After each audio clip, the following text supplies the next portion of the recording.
splinters in our minds. Episode 5, Gods of the Bible, Part 4, Chosen People. Chapter 9, People of Property, from Mauro Biglino's Gods of the Bible, addresses the concept of the chosen people. It explores how the idea of being chosen has evolved and how it has been utilized to justify various actions and beliefs throughout history. Biglino argues that this concept has been misinterpreted and used to justify various forms of exclusion and racism.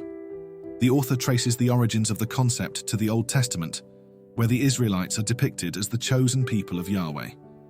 However, he suggests that this notion has been manipulated by religious institutions, particularly the Christian Church, to assert dominance over the Jewish roots of this idea. The Jewish perspective emphasizes the scriptural basis for the concept of the chosen people, which is rooted in the distinction between the house of Judah and the house of Israel. The Church, however, created a theological distinction between physical Israel and spiritual Israel, claiming the promises made to the Israelites as its own. This led to the idea that the Church had replaced Israel as the chosen people, a notion that has caused significant tension and conflict throughout history. Elyon and Yahweh's role. The name Elyon appears about 28 times in the Old Testament and is translated as someone or something that is above, high above, and superior. He is referenced as the superior to Yahweh. Biglino highlights a passage from Deuteronomy 32, which he argues is crucial for understanding the context of this selection. In this passage, Elyon, the Most High, is depicted as dividing the nations and assigning each nation to different gods, with Yahweh receiving Israel as his portion. Territorial division and divine inheritance.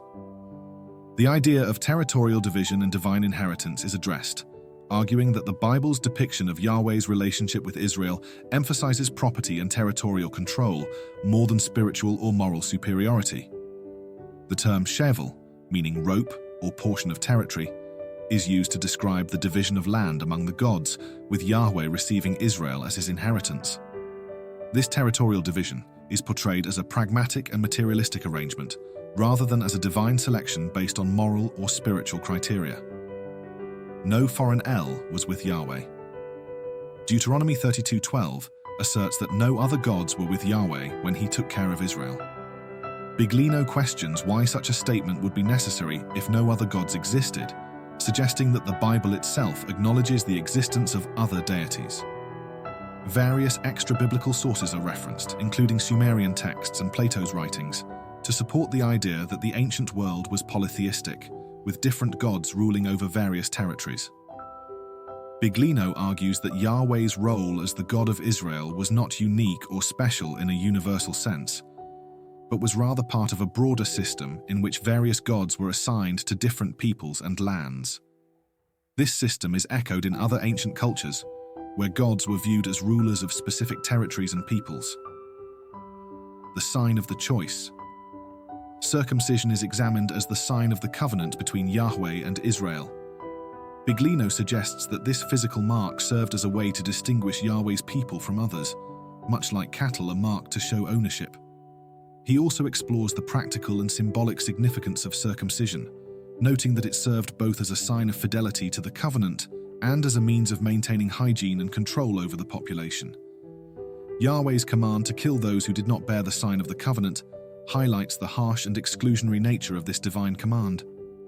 He suggests that this reflects a broader theme in the Bible, where physical and genetic purity are emphasized. The Table of Nations. The Table of Nations, found in Genesis 10, which lists the descendants of Noah and their respective territories, reflects an attempt to explain the distribution of peoples across the earth after the flood. The chapter emphasizes that the Hebrews are just one group among many, descended from Abel, a descendant of Shem. The biblical figure Peleg was a key player in the distribution of nations to various members of the Elohim. Biglino questions the traditional narrative that positions Abraham as the progenitor of the Hebrews, suggesting that the Hebrews existed before Abraham and were part of a larger group of Semitic peoples. Sumerians and Semites. Biglino ponders whether the Sumerians could be considered Semites. He references various scholars who suggest that the Hebrews were direct descendants of the Sumerians, and that the Bible's omission of the Sumerians might be due to this connection. He also examines the linguistic and cultural ties between the Sumerians and the Semites, noting similarities in their languages and traditions. Biglino argues that the Hebrews inherited much of their knowledge and culture from the Sumerians, including their religious practices and concepts of divine inheritance. Noah and the Watchers. Biglino revisits the story of Noah and the Watchers, focusing on the apocryphal accounts that describe Noah's birth and the involvement of the Watchers. He suggests that Noah's distinct physical traits indicate that he was genetically different from the rest of humanity. The Book of Enoch provides a startling description of Noah. And his body was white as snow and red as the blooming of a rose, and the hair of his head and his long locks were white as wool, and his eyes beautiful. And when he opened his eyes, he lighted up the whole house like the sun. 1 Enoch 106:2. These differences, Biglino argues, were the result of deliberate genetic manipulation by the Elohim to restore the human race after the corruption caused by the interbreeding of the sons of God and the daughters of men. He also explores the possibility that Noah's Ark was a precursor to modern projects like the Frozen Ark and the Svalbard Global Seed Vault, which aim to preserve genetic material in the event of a global catastrophe. Biglino suggests that Noah may have been tasked with preserving the genetic purity of various species, raising questions about the true nature of the Ark and its purpose. The Tribes of Israel. Next, Biglino addresses the issue of the 12 tribes of Israel, questioning whether there were actually 12 tribes as traditionally believed.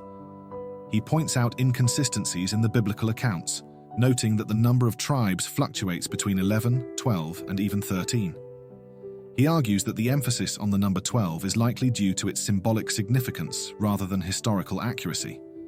He also critiques the nationalist and ideological motivations behind the construction of the 12 tribes narrative, suggesting that it was a later revision aimed at creating a unified and coherent identity for the Israelites.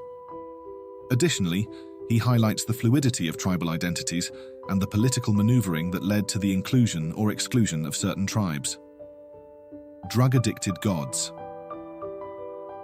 Sacred materialism. In chapter 10, it is revealed that Yahweh had materialistic needs and desires, particularly concerning sacrifices and the sense of smell.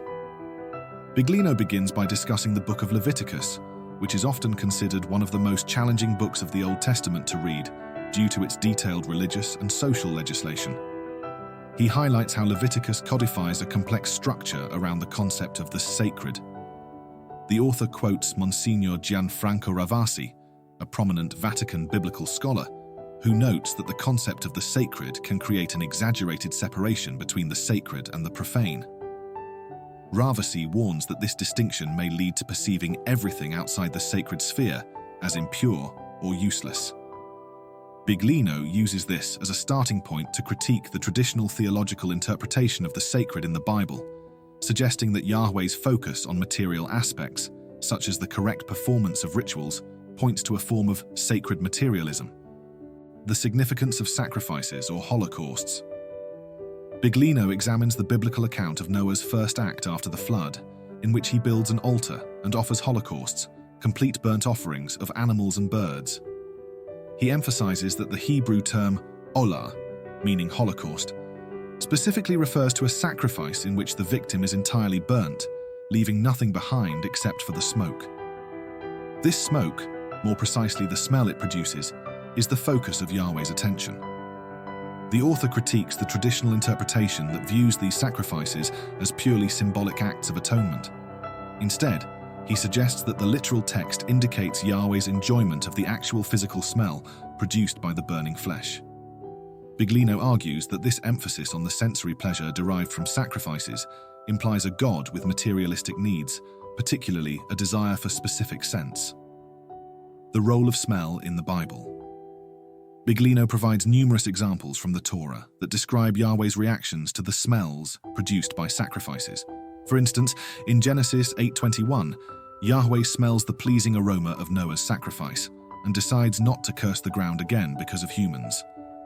The author points out the direct cause and effect relationship between Yahweh's sense of smell and his actions, suggesting that the smell of burning flesh had a calming or pleasing effect on Yahweh. Moses and the precise instructions for sacrifices. Yahweh gives Moses specific detailed instructions regarding the sacrifices in Leviticus 1. Yahweh specifies that the animals must be complete, whole, without defect, and must be burnt at a specific location, the entrance of the tent of meeting. The emphasis on the physical location and the exact procedures further supports Biglino's argument that Yahweh's concerns were material rather than spiritual. The author explores the term retzon, which is often translated as acceptance in the context of sacrifices. However, Biglino argues that its etymological meaning suggests a need to satisfy Yahweh's material needs, particularly through the production of specific odors. The detailed rituals, including the shedding of blood and the burning of the animal parts, are seen as necessary to fulfill Yahweh's desire for certain smells. The meaning of Nichoach. One of the key terms Biglino examines is Nichoach, often translated as pleasing aroma in the Bible. He argues that the term's root meaning is closer to relaxing, calming, or comforting. This interpretation aligns with the idea that Yahweh found the smell of sacrifices to be both physically and mentally soothing. Biglino challenges the traditional view that sees this as a metaphor for spiritual satisfaction, insisting that the text points to a literal material pleasure that Yahweh derived from the smell. The story of Cain and Abel. Biglino revisits the famous story of Cain and Abel in Genesis 4, where Yahweh favors Abel's offering of meat over Cain's offering of produce. The author questions the traditional interpretation that focuses on the intentions of the heart, arguing instead that Yahweh's preference was purely based on the smell produced by the sacrifices. Abel's meat offering produced the desired scent, while Cain's vegetable offering did not.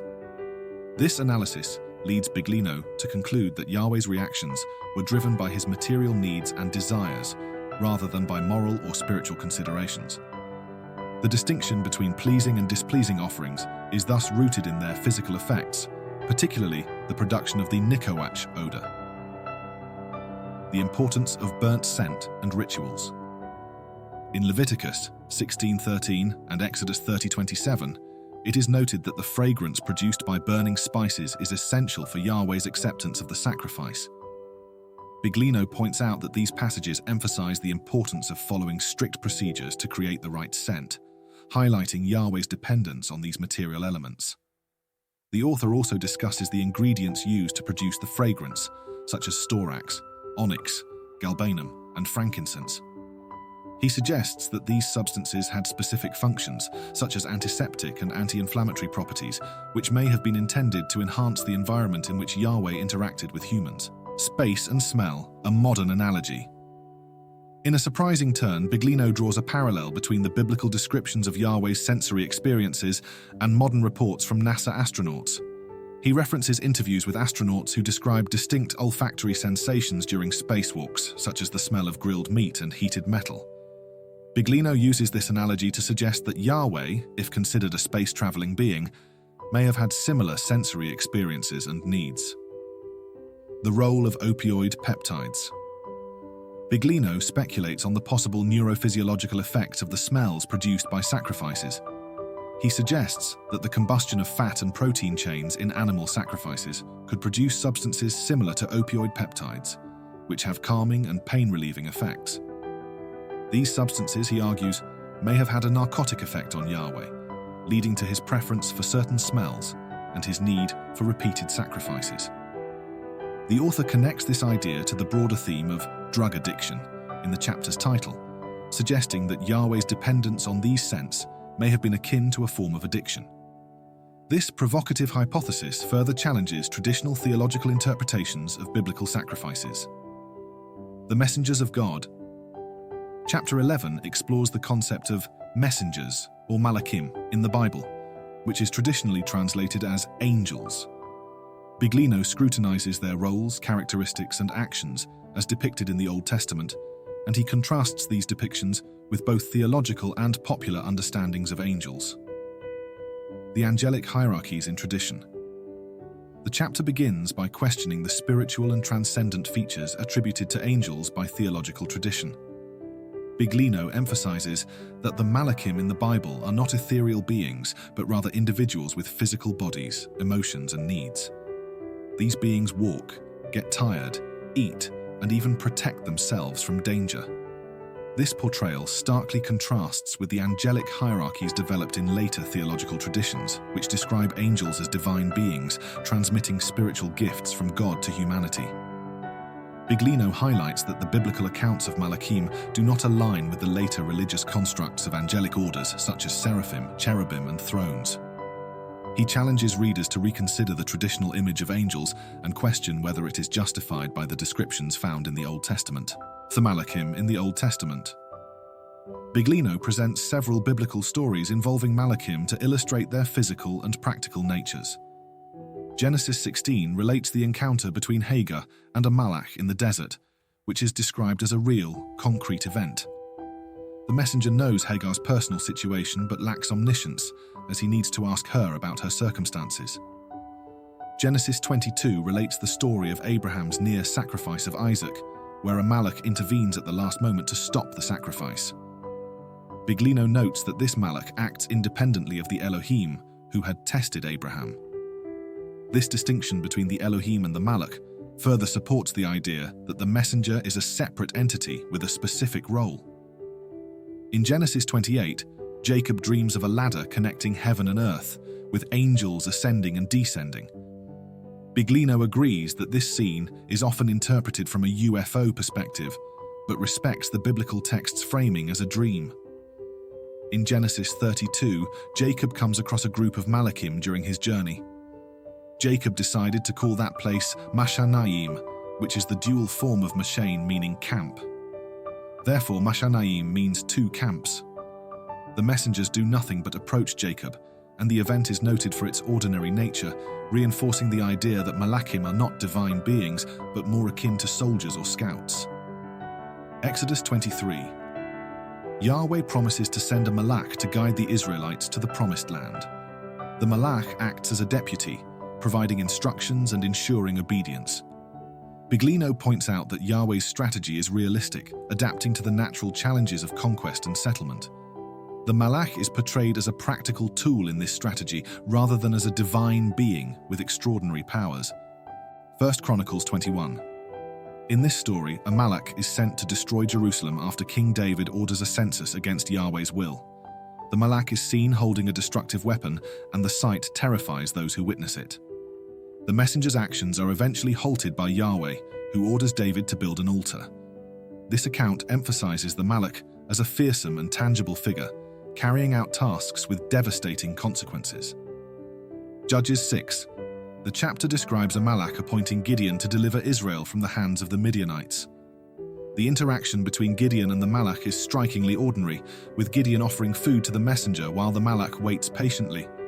The Malach uses an object to ignite flames, suggesting a physical presence and practical capabilities rather than spiritual intervention. Ezekiel 8. Biglino discusses a passage in which Ezekiel encounters a strange figure described as something like the appearance of a man. The figure performs an unusual act of lifting Ezekiel by the hair.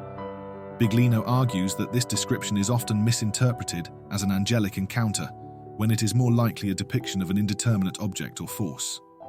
He emphasizes that the text describes a tangible technological phenomenon rather than a spiritual experience. Flavius, Josephus, and the Heavenly Armies. Biglino introduces the work of the Judeo-Roman historian Flavius Josephus, who documents extraordinary celestial events during the Roman conquest of Judea and Jerusalem in his book, The Jewish War. Josephus describes visions of chariots and armies of soldiers in the sky, which he claims were witnessed by many. Biglino draws parallels between these accounts and the biblical narratives of Malakhim and celestial armies. He suggests that such phenomena may not be spiritual or divine, but could be linked to advanced technology or otherworldly beings. Josephus also recounts a sword-shaped star and a comet that appeared during the Feast of Unleavened Bread, accompanied by other astounding phenomena. Biglino hints that these events may be connected to the Watchers mentioned in the Book of Daniel, who could be interpreted as ancient guardians or extraterrestrial beings. This concludes Episode 5. The thread of this episode is ancient civilizations. The sub-thread is Old Testament. The sub-thread is Gods of the Bible by Mauro Biglino. Buy Gods of the Bible on Amazon.com. As an Amazon associate, I earn from qualifying purchases. The next episode, number 6, Gods of the Bible by Mauro Biglino, part 5, concludes the summary with a look at other mistranslated words in the Bible. Each episode of Sihom builds on the previous ones. Therefore, it is in your best interest to start with episode 1 and proceed through all the episodes in order by episode number. The title of episode 1 is First Principles for Solving the Worldview Puzzle. Splinters in Our Minds is available in text format at www.sihom.blog. Follow Splinters in Our Minds on X and Facebook. Join us on Patreon. A monthly subscription is only $6 and you get index of content, title, release date, order by main numbering, as well as by thread and sub-thread name and numbering. Discord forum and Q&A sessions. Access to prior and current versions of Sihom Worldview Summary, which is kept updated as more content is released.